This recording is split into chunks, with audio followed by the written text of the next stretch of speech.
of employees. And then findings could result in some theory. For example, one of the research actually has developed a theory of career resilience cycles. So you could come up with a theory of career resilience cycles. So what is this theory basically? The theory says that first you suffer from shock and emotional response. First step is that you suffer from emotional shock and emotional responses there. At the second stage, it is the stage of acceptance and reflection on why it happened. So first is there is a shock and emotional response. Second is acceptance of the fact that yes, I have been fired, and then reflection on why this is. After that, there could be a phase of rebuilding and upskilling. Upskilling is improving your skills basically. So maybe the person realizes that there was some problem with my skills. Skills were not up to date, so I should improve my skills. For example, he was not very good at using computers. So the next stage is a stage of rebuilding and upskilling. Then after that comes the stage of exploration and job search, and finally career growth and stability. So this whole cycle is called career resilience cycle. Career resilience cycle. So shock and initial shock is there, emotional response, acceptance, okay, acceptance and also reflection on why this happened. Then there is this upskilling and rebuilding, exploration and job search, and finally again career building and stabilization. So based on the analysis, this type of theory was developed. Okay.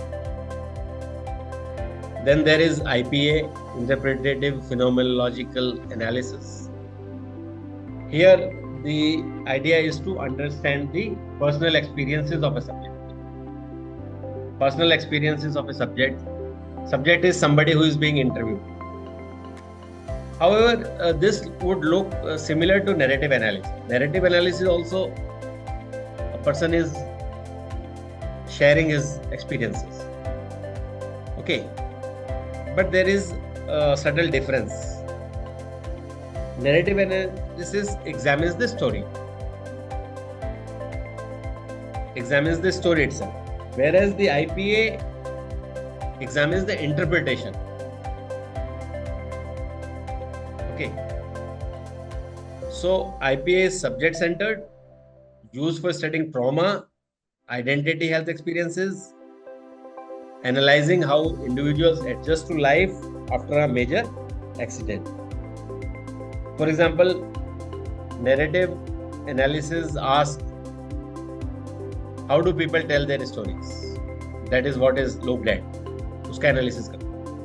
But in IPA, what does the experience mean to you? That is analyzed or investigated.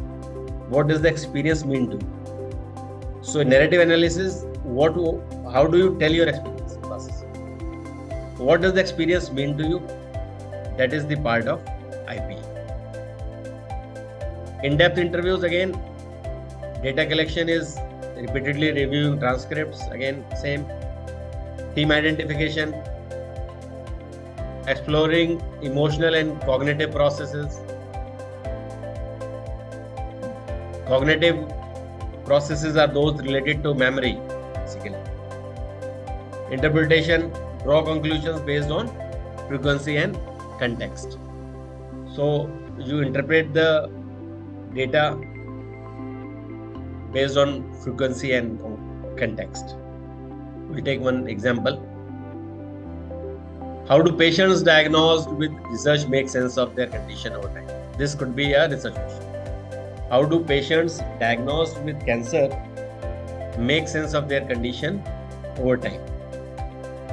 So for that, in-depth interview with 25 patients or 30 patients may be carried out. So findings could be something like this. Patients express shifting perspectives from shock to acceptance. Again, first, when somebody is diagnosed with cancer, he suffers from shock. Slowly, the feeling of acceptance creeps in. And then people develop mechanisms such as mindfulness. Mindfulness means they are aware of their situation. They are aware of the situation. Now, since narrative analysis and IPA looks similar, I have tried to prepare this table. In narrative analysis, we try to analyze how people construct stories to make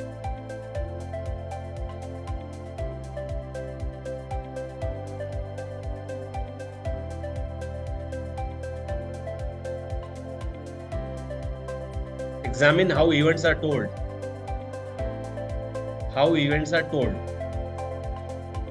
And in IPA, what an experience means to an individual. Data collection, biographies, interviews, historical counts. In IPA also, data collection is there through interviews, but they have to be in-depth interviews, personal reflections, diaries. People write their diaries. So those diaries can also be analyzed. Example use case, analyzing how war veterans narrate their experiences. So narrating their experiences comes under, and if we are analyzing those, it comes under the category of narrative analysis. And studying how cancer survivors interpret and give meaning to their recovery. It comes under IPA, interpretive phenomenological analysis. So there is a very thin line between the two, but there are certain differences. Basically, in IPA, you tend to make sense of the story base or of the experience. Okay. Now, let us come to some software that are available.